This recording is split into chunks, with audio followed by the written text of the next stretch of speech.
Well, this week, some Indiana lawmakers say they're concerned about the impact federal funding cuts could have on Indiana's budget. We'll talk about that and hear from lawmakers on both sides. This as the fight over federal funding continues in Washington at the end of a busy and controversial first month for the new Trump administration. Jesse Chernor has the latest today from our Washington bureau.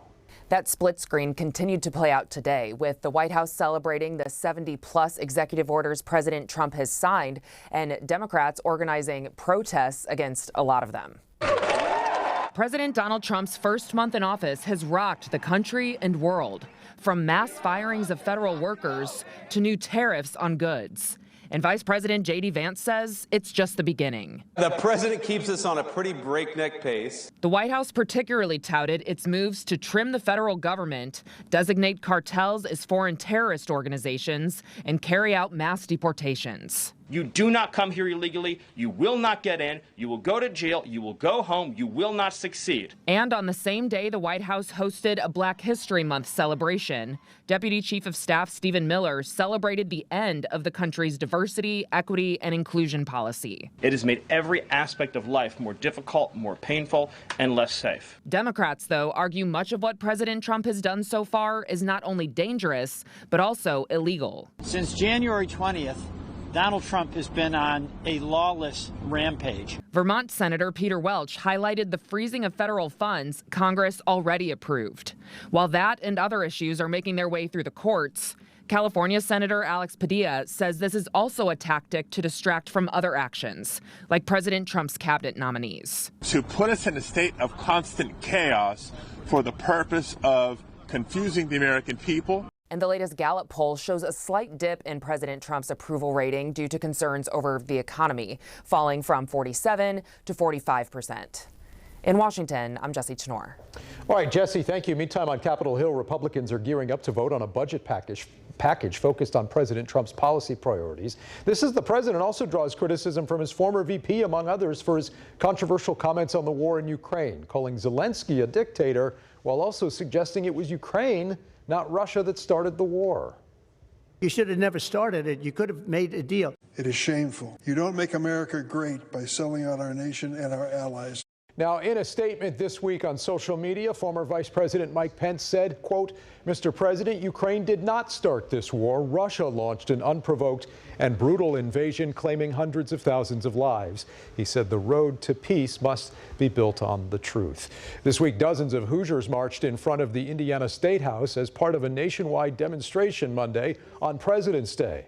Protesters spoke out against cuts to federal health, education, and human services agencies, and they were joined there at the protest by some members of the General Assembly. Meantime, the Indiana House has approved a bill that would build off the Trump administration's efforts to deport undocumented immigrants. It would give Indiana Attorney General Todd Rokita power to withhold funding for governmental bodies if he determines they didn't comply with an immigration detention request. But there is some division among lawmakers on this topic. The enforcement of federal immigration laws is an intensive and costly responsibility.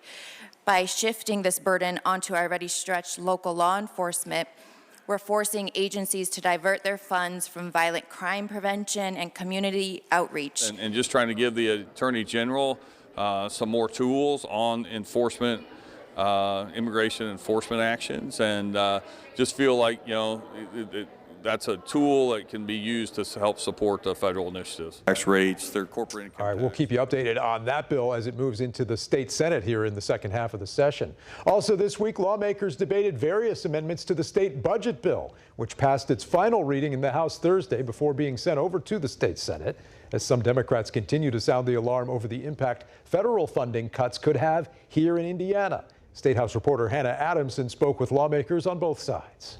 Monday, House Republicans passed the budget bill out of committee 14-7. The Ways and Means chairman says their version of the bill adds $500 million to Governor Braun's budget proposal, mostly for the Department of Child Services and the Department of Corrections. I see really in alignment, really close in alignment. They're going to draw the line. We're going to draw the line. We're going to say, and we're going to financially duke it out. The proposal puts roughly $500 million more into K-12 education. I mean, education opportunities are great, and to me, that is the key word. Opportunity to our state to continue to boom.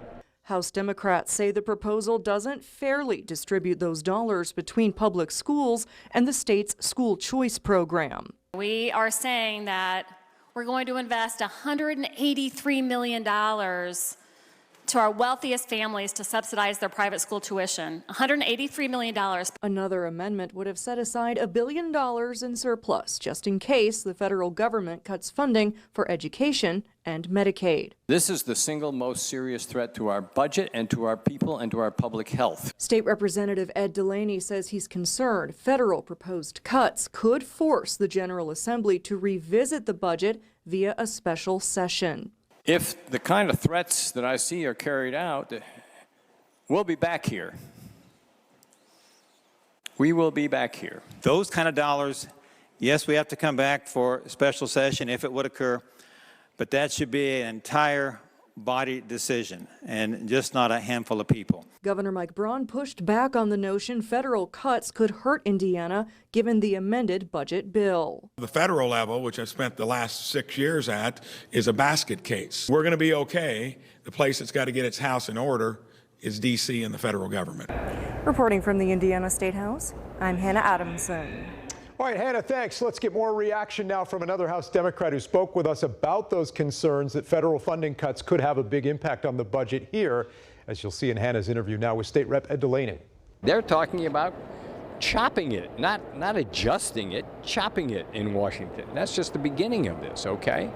They're cutting all these research programs, some of which are on our budget, most of which are on the university budgets, okay? That's important stuff. We get millions of dollars for our National Guard from Washington, okay? We get millions of dollars for education. They want to eliminate the Department of Education. Yeah, this is not normal politics. This is not a normal circumstance. All right, again, the state budget bill now moves to the Senate when lawmakers return to work in March. This week, we also heard from lawmakers on a bill that could lead to new casinos in the Fort Wayne area or even right in the heart of downtown Indy. Russ McQuaid spoke with 2 Republican lawmakers to see what could happen next.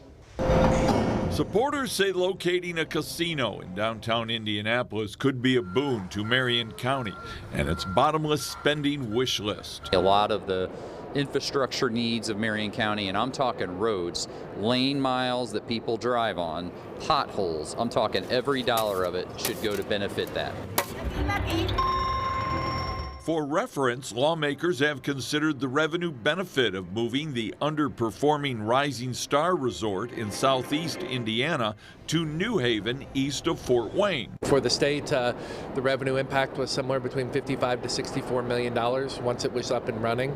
The local impact, I believe, was somewhere between 15 to 20 million, which was shared with some of the surrounding areas. That could be even higher potentially here in Indianapolis when you consider the convention and tourism business. Downtown Indianapolis has several potential attractive locations not far from the Indiana Convention Center, including Pan Am Plaza at the base of the Signia Hotel, Circle Center just down Georgia Street where the redevelopers haven't yet settled on a final configuration, and lots of empty parking lots south of Lucas Oil Stadium. Senate Bill 43 would establish a study to look at 3 locations across the state where the Rising Sun license could be relocated. The bill's author thinks maybe the relocation of an existing license could be accompanied by the establishment of a new license to expand Indiana's casino community total to 14 resorts. Russ McQuaid reporting there. Russ, thanks. Let's look at some other bills that are still moving here at the halfway point of the session, including a bill that addresses the improbable idea of changing Indiana's state lines. House Speaker Todd Huston has been championing this idea of forming a commission that he believes could one day bring some Illinois counties into the state of Indiana. He says he wants to start a conversation about the state's economic growth. Well, representatives from some Democratic cities actually said people there might prefer to leave Indiana because of our state's politics. Either way, it's an idea that would need approval from the Illinois legislature as well, and therefore seems unlikely. Now, a bill that did not pass the hurdle at the halfway point was a measure to lessen the burden of medical debt on Hoosiers. This was a bipartisan effort that would have required all Indiana hospitals to give patients information about charitable assistance and payment plans. During the committee process, lawmakers removed some key provisions on price transparency and debt reporting. When the bill came to the floor, it lost support, and one of the members who initially sponsored it says he now believes it goes too far. And I would agree with you that there is enough space to find a balanced approach. And I thought, based on all of our discussions, that this seems to be reasonable. Not everybody's going to be happy with it, but it seems to be reasonable. I do honestly say that it really stinks to be a patient in these situations. My family's lived through it, but I don't think going this far with the bill is really that healthy for our Indiana patients. Now, this was the only bill brought for a vote Thursday that did not pass on to the next chamber, but there were other bills that failed to advance at the halfway mark, including 2 House bills that would have decriminalized small amounts of marijuana and legalized medical marijuana. They were both authored by Republicans but didn't get any traction this session. Also, the bipartisan bill creating a tax credit for gun storage purchases, that's not moving forward. Neither will the bill that outlaws abortion pills and tightens rape exceptions in the state's abortion law. Meantime, this week, an Indiana court blocked the public release of information on patients who get abortions. The Marion County Superior Court issued a ruling that blocks the state health department from releasing info about the patient's demographics, medical history, and treatment. I feel like I was robbed. I feel like everybody in the situation was robbed. And this week, an Indiana woman is speaking out about the impact of Indiana's abortion laws and how the law forced her to make a difficult decision 20 weeks into her pregnancy. We've got that story on our website. Meantime, coming up next today, we'll talk with our panel about the budget battle at the state and the federal level and what it could mean for you. Stick around. We'll be right back.